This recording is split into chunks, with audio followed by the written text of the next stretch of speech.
2021년 페루 국립항만청이 중국 업체에 대해서 항구를 독점적으로 운영할 수 있는 권한을 부여를 하게 됩니다. 그런데 이제 페루가 여러 가지 상황을 들여다보니까 잠깐만, 이게 중국 업체가 투자한 것은 지분 60%인데 여기다 독점권을 준다고? 야, 이거 너무 많이 나간 거 아니야? 라는 사실을 이제 뒤늦게 깨닫게 됩니다. 그래서 이제 올해 초에 페루가 중국에 대해서 편지를 쓰죠. 너희들한테 독점권 주기로 했던 것은 우리 행정적 착오야. 우리가 뭔가 미스가 났어. 그래서 대단히 미안하지만 이거는 이제 너희들 단독으로만 쓰는 건 아니고 다른 나라, 우리 페루나 다른 나라들도 같이 쓸 수 있는 그러한 항구니까 착오가 없기를 바래 라는 편지를 보냅니다. 근데 이제 당연히 중국 입장에서 보면 어떻게 되나요? 여기에 대해서 이제 발끈할 수밖에 없는 거죠. 그래서 중국 업체는 어떻게 했을까요?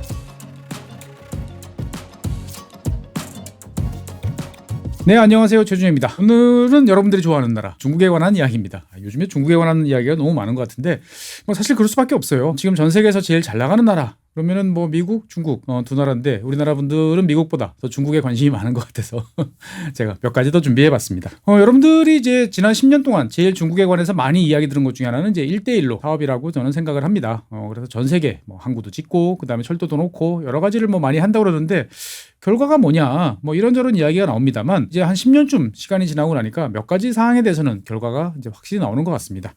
오늘은 그 중에서도 항구에 관한 이야기를 해보려고 합니다. 중국은 항구를 사랑합니다. 포트를 사랑해요. 그래서 지금 화면에 보시는 것처럼 전 세계 수많은 곳에 기존의 항구를 인수하거나 투자를 하거나 아니면 새로 짓는 여러 가지 다양한 작업을 하고 있습니다. 중국이 전략적으로 어디에 관심이 있나를 보면은 대충 이 항구 위치를 보면 잘 알 수가 있는 거죠.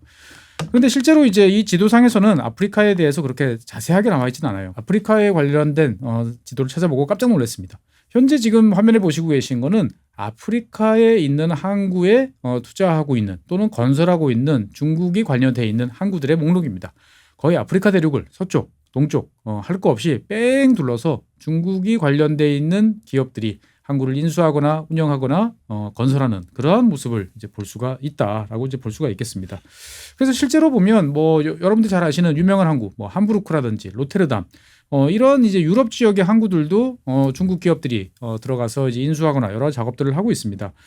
그래서 전 세계적으로 보면은 92개의 이제 항구를 중국이 이제 관련돼 있다라고 이제 보시면 되겠고, 그 중에서도 이제 앞에 보셨던 항구 중에서 이제 몇몇 항구들, 특히 여기 보면 이제 표시되어 있는 그리스의 이제 피레우스 이 항구 같은 경우는 중국이 아예 소유를 하고 있어요. 그래서 아까 92개라고 그랬는데 전 세계에 투자한 항구들이 그중에 13개는 중국 기업 또는 중국 정부가 아예 소유하고 있는 그러한 항구들이고요. 그 13개 중에서 한 10개 정도는 얼마든지 당장이라도 군용으로 바꿔서 쓸 수 있는 중국군 배들이 들어올 수 있는 그러한 항구적인 항구의 시설을 갖추고 있다. 보통 이렇게 이야기를 합니다. 그러다 보니까 이제 전 세계적으로 봤을 때 항구에 관한 관심들이 되게 높아지고 있고, 이 항구에 관해서 사실은 중국보다도 더 먼저 투자에 나섰던 나라가 있습니다. UAE, 아랍에미레이트입니다. 이 아랍에미레이트 같은 경우도 이제 중동 지역, 유럽, 그다음에 아프리카 이런 지역에 대해서 다양한 투자를 하고 있는데, 최근 들어서는 이 아프리카에 있는 지부티, 여기 있죠? 이 지부티를 중심으로 해가지고 지금 중국과 치열한 경쟁을 벌이고 있습니다.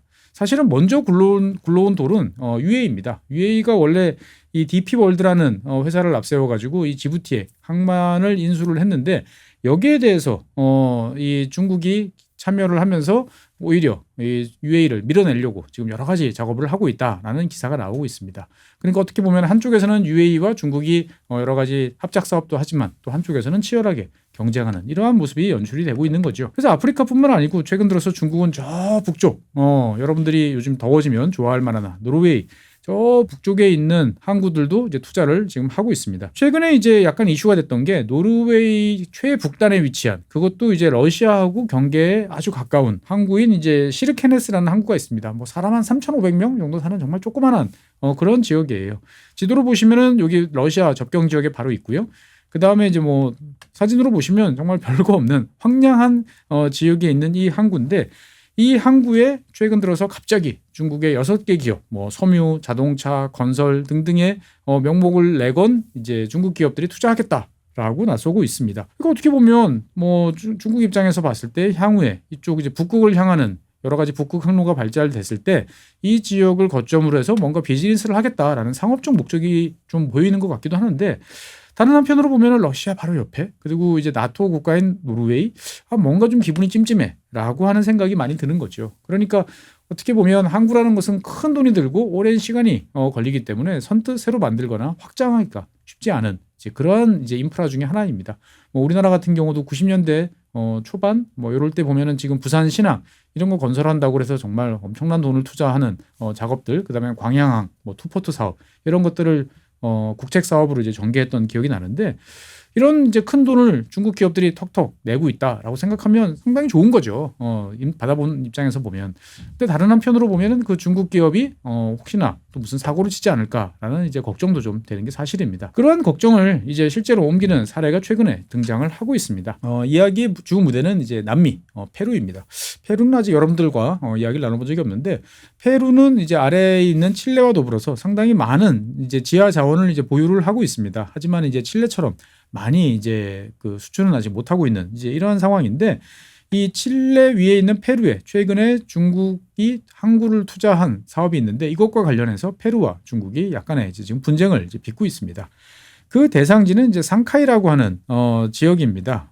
상카이라고 하는 지역은 페루 수도인 리마에서 북쪽으로 한 80km 정도 떨어진 곳에 있는 지역인데, 이 지역은 일단 수심이 깊어요. 그러니까 항구를 만들 때 제일 중요한 것은 뒤쪽 배후지하고 연결성이 좋은 것도 있어야 되지만, 항구 자체로 보면 어떻게 되죠? 일단 자연적으로 수심이 깊어야 돼요. 한 15m, 18m 정도 되는 항구면 이제 심수항, 깊은 항구라고 부르는데, 그 정도 되면 이 투자 비용이 갑자기 확 줄어드는 거죠. 상카이라는 이 지역은 자연적으로 이 심수항입니다. 그러다 보니까 이제 사람들이 옛날부터 관심을 많이 기울였는데, 페루가 돈이 없다 보니까 이것을 잘 투자를 못했던 거죠.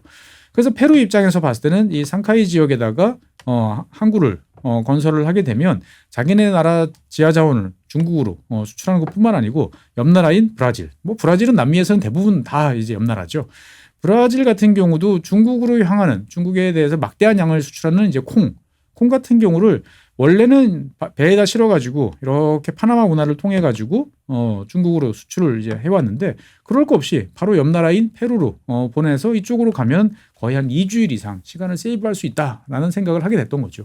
그러니까 어떻게 보면은 이 페루 입장에서 봤을 때는 상카이라는 항구는 자국 내에 있는 천연자원 수출항, 그다음에 두 번째로는 주변 지역, 뭐 브라질 같은 다른 나라로부터 물동량을 받아서 더 수출하기 좋은 항구. 어떻게 보면 참 하고 싶었던 일인데 돈이 없었던 거죠. 근데 그러한 와중에 2019년에 중국이 참여를 선언을 하게 됩니다. 그래서 대규모 투자를 이제 결정을 하게 돼요. 그래서 뭐 보통 이제 컨테이너선 하면 이제 선석이라고 그러죠. 컨테이너선이 이제 될 수 있는 부두가 11개. 그다음에 벌크 화물, 일반 화물, 뭐 그다음에 이제 로로선이라고 하는 자동차 운반선, 이런 것까지 한 4개 하는 이제 대규모 투자를 결정하게 됩니다. 그래서 멋들어진 이제 이런 멋있는 이제 그림들을 보여주고 있는 거죠. 이렇게 싹 지어가지고 수출을 하겠다라고 이야기를 하는 거고, 단순히 그냥 항구만 있는 게 아니고 그 배후 지역으로부터는 이제 이런 식으로 지하 통로로 연결이 되는 거죠. 그래서 화물들이 자동차로 운반할 수 있는 건 자동차로 운반하고, 그다음에 각종 벌크, 광물 자원이라든지 식량이라든지 하는 것들은 이런 컨베이어 벨트로 운송하는, 어떻게 보면은 완벽한 자동화된 항만을 건설하겠다라는 이제 꿈을 꾼 거죠. 그래서 중국 기업이 여기에 대해서 투자를 결정을 하게 되고 35억 달러를 투자를 하게 됩니다. 그래서 항구 지분의 60%를 인수하는 계약을 하게 된 거예요. 그래서 1단계 작업으로 일단 13억 달러가 투자가 돼가지고 아마 올해 개항이 되나? 라는 정도로 알고 있습니다. 그래서 현재 지금 보시는 것처럼 이런 식의 여러 가지 작업들이 이루어지고 있고, 당연히 여기에는 중국 건설업체들이 참여를 하다 보니까 화면에 보시는 것처럼 다 중국어로 여러 가지 구호들이 이제 써 있습니다. 그래서 실제로 보면 완성이 되고 나면 되게 그럴싸한 이제 항구가 되는데, 최근에 이제 여기에서 이제 문제가 생겼어요. 이 문제가 뭐냐면은 2019년에 이제 중국 업체가 이제 투자를 이제 결정을 했고 실제로 돈이 들어오게 된 상황에서 2021년 페루 국립항만청이 중국 업체에 대해서 이제 항구를 독점적으로 운영할 수 있는 권한을 부여를 하게 됩니다. 그러니까 이미 이제 중국 업체한테 독점적으로 권한을 부여를 해준 거예요. 그런데 이제 페루가 여러 가지 상황을 들여다보니까, 잠깐만, 이게 중국 업체가 투자한 것은 지분 60%인데 여기다 독점권을 준다고? 야, 이거 너무 많이 나간 거 아니야? 라는 사실을 이제 뒤늦게 깨닫게 됩니다. 그래서 이제 올해 초에 페루가 중국에 대해서 문서를 보냅니다. 편지를 쓰죠. 너희들한테 독점권 주기로 했던 것은 우리의 행정적 착오야. 우리가 뭔가 미스가 났어. 그래서 대단히 미안하지만 이거는 이제 너희들 단독으로만 쓰는 건 아니고 다른 나라, 뭐 우리 페루나 다른 나라들도 같이 쓸 수 있는 그러한 항구니까 착오가 없기를 바래. 라는 편지를 보냅니다. 근데 이제 당연히 중국 입장에서 보면 어떻게 되나요? 여기에 대해서 이제 발끈할 수밖에 없는 거죠. 그래서 중국 업체는 어떻게 했을까요? 유럽 업체들처럼, 미국 업체들처럼 계약서를 들이밉니다. 자, 계약서 잘 읽어보세요. 계약서 잘 읽어보면 당신네들이 여기다가 썼잖아. 지분 투자의 대가로 몇십 년간 독점적 권한을 보유함이라고 딱 해놨는데 이제 와가지고 이런 식으로 말을 바꾸면 돼, 안 돼? 그리고 만약에 말을 바꾸면 어떻게 된다고 그랬지? 여기 계약서에 따르면 여러 가지 제약 조건이 많지. 이거 다 낼 거야, 너희들이? 못 내잖아. 그러니까 그냥 없던 일로 하자. 라고 이제 중국 업체가 페루한테 이야기를 합니다. 그러니까 페루 입장에서 봤을 때는 갑자기 당황스러운 거죠. 이게 우리가 그냥 시행착오야라고 하면 저쪽도 물러날 줄 알았는데 중국 업체들을 너무 만만히 봤던 거죠.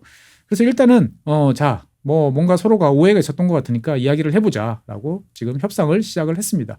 다른 한편으로 보면 페루 의회에서는 이제 야, 이 항만을 독점적으로 넘기는 건 안 되지라고 해서 이제 뭐 별도의 법을 만드는 이제 이러한 작업을 지금 하고는 있습니다만 과연 이것이 이제 어떻게 될 것인가 생각해 보면 여러 가지로 되게 갑갑한 상황인 거죠. 그러니까 뭐 잘못하면은 우리가 옛날에 이제 뭐 미국과 FTA 할 때 많이 이야기 나왔던 그 ISD 같은 것으로 이제 갈 수도 있고 여러 가지 복잡한 상황이 연출이 되는 거죠. 그러니까 이제 뭐 페루 입장에서 봤을 때는 계약서를 잘못 읽었는지 뭐 어떤 오해가 있었는지 아니면 또 어떠한 우리가 알지 못하는 일이 있었는지 알 수는 없습니다만 약속을 했다가 약속을 뒤집으려고 그러는데 지금 중국 업체들한테 오히려 발목이 잡혀서 이러지도 저러지도 못하는 상황이다 정도로 말씀드릴 수 있을 것 같습니다. 어떻든 간에 여기에 대해서 중국 업체들이 이렇게 공세적으로 나오니까 페루의 많은 시민단체 사람들은 들고 일어나서 이제 중국 나가라, 중국 싫다 이렇게 이야기를 하지만 뭐 계약서는 계약서지 않습니까? 그러니까 페루 입장에서 봤을 때는 여러 가지로 참 곤혹스러운 면이다라고 이제 말씀드릴 수 있겠습니다. 어찌됐든 우리는 지난 10년 동안 뭐 1대1로 뭐 많이 실패하고 있어요. 돈이 안 돼요. 잘 안 됩니다. 이런 얘기 많이 들어왔지만 어쨌든 돈을 붓는 중국 입장에서 봤을 때는 차곡차곡 최소한 항만 그리고 철도 이 두 가지 파트에 대해서는 여러 가지 성과를 내고 있고 그 와중에서 최근에는 이제 페루 같은 곳에서 예상치 못했던 여러 가지 에피소드가 벌어지고도 있다 정도로 말씀드릴 수 있겠습니다. 네, 오늘 준비한 사항은 여기까지입니다. 감사합니다.